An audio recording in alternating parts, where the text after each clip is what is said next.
Avec le crash qu'on a connu sur Bitcoin ces derniers jours, ça y est, la capitulation extrême est en train d'arriver sur ce marché des crypto-monnaies. Et on est même en train de revenir à des niveaux de peur qu'on n'avait pas connus depuis le crash de Terra Luna en 2022. C'est vraiment une dinguerie qu'on est en train de vivre et pour moi vraiment ça annonce deux choses. Soit cette capitulation, elle annonce définitivement la fin de ce marché haussier et là on est reparti pour un bear market de plusieurs années. Soit le bottom est en train d'être posé et là personne n'est prêt pour la suite.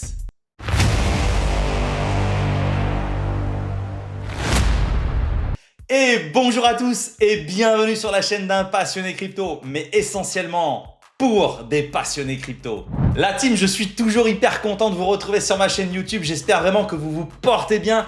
Vous êtes de plus en plus nombreux à me rejoindre et ça vraiment, ça me fait kiffer, vous n'avez pas idée. Donc pour tout ce que vous m'apportez au quotidien, vraiment, merci à vous. Alors aujourd'hui, petite vidéo assez rapide, mais vraiment j'avais envie de te donner mon point de vue, mon opinion sur ce qu'on est en train de voir, sur ce qui est en train d'arriver à ce marché crypto. Parce que là, honnêtement, c'est une dinguerie. Et accessoirement parce que tu es aussi sur l'une des chaînes les plus bullish de l'écosystème. C'est pas moi qui le dis, c'est les potos de la commu. Allez, avant de t'envoyer le petit opium que tu mérites, je t'invite comme d'habitude à liker cette vidéo. Pense à me mettre un petit pouce bleu. Pense également à t'abonner à la chaîne, c'est totalement gratuit. Active la petite cloche et puis balance-moi du commentaire. Ça fait péter l'algorithme et ça soutient vraiment gratuitement mon travail. Pour ça, je t'en remercie. Donc, je vais revenir rapidement sur ce qui s'est passé cette semaine au niveau de Bitcoin.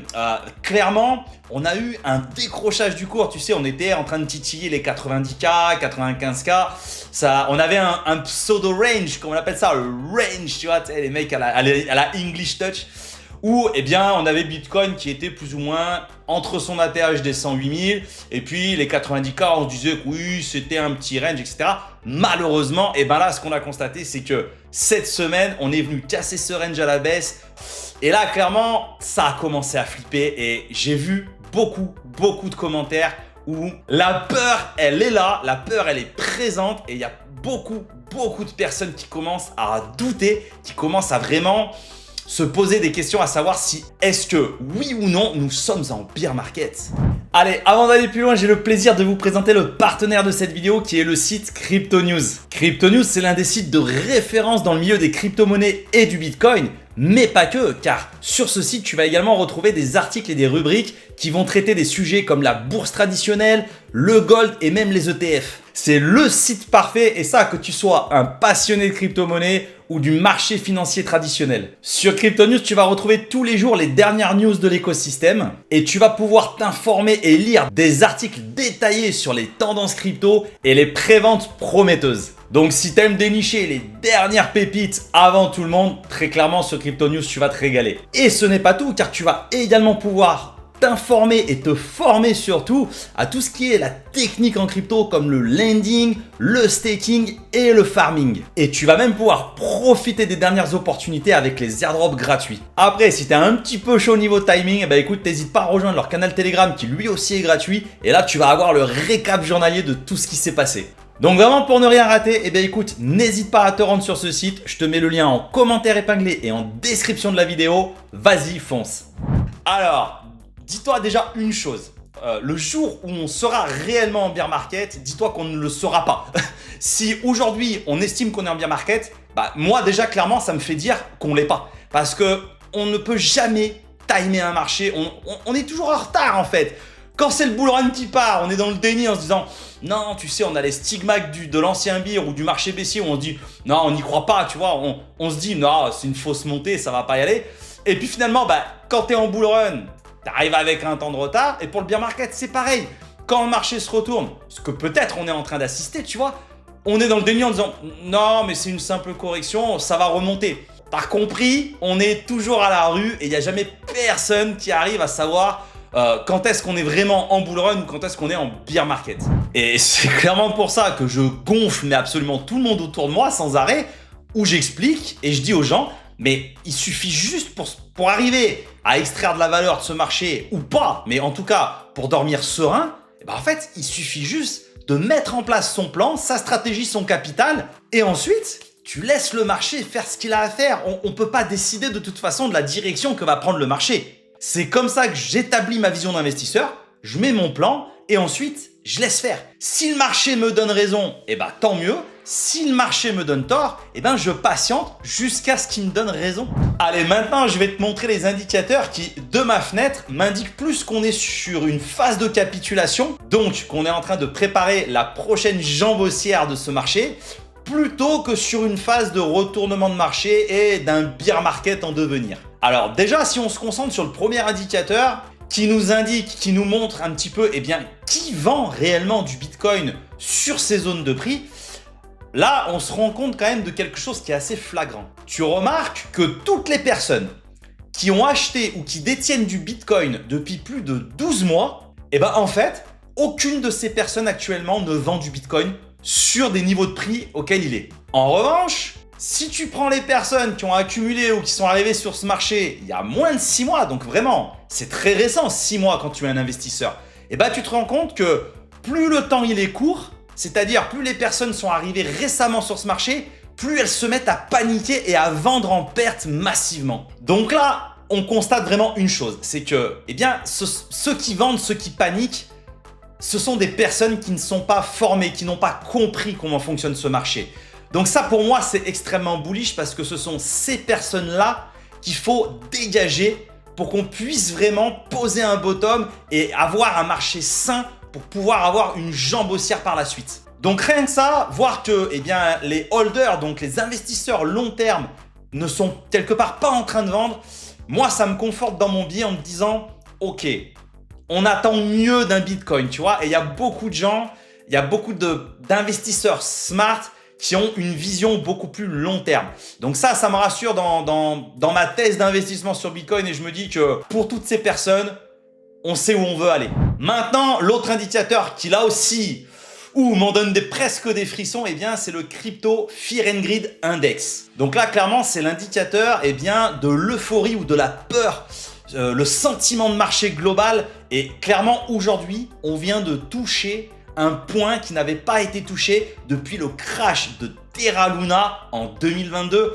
Donc autant te dire que là, on est sur des niveaux extrêmement bas. Cet indicateur, pour moi, il est très explicite parce qu'il me montre à quel point les gens n'y croient plus. En gros, ça y est, les gens abandonnent, tu vois, quelque part. Et ça, moi, j'adore. Parce que j'ai toujours la petite phrase de Warren Buffett dans le coin de ma tête qui dit « Oui, sur un marché financier, si tu veux faire de l'argent, il faut acheter le sang quand il y a le sang dans les rues et revendre l'euphorie. » Et là, quand je regarde ce graphe, il y a quelques mois en arrière, courant novembre, décembre 2024, où cet indicateur, il était, tu sais, en mode extrême grid. Tout le monde était euphorique, ça chillait les wallets dans tous les sens, ça montrait des ATH wallets, etc.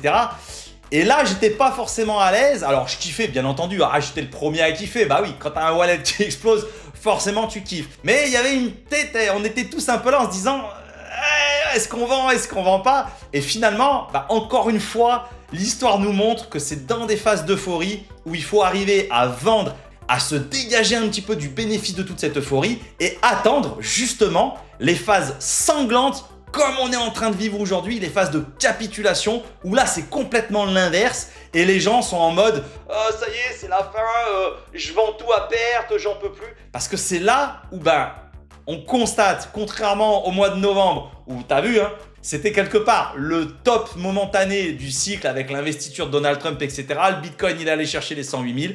Qu'est-ce qui s'est passé?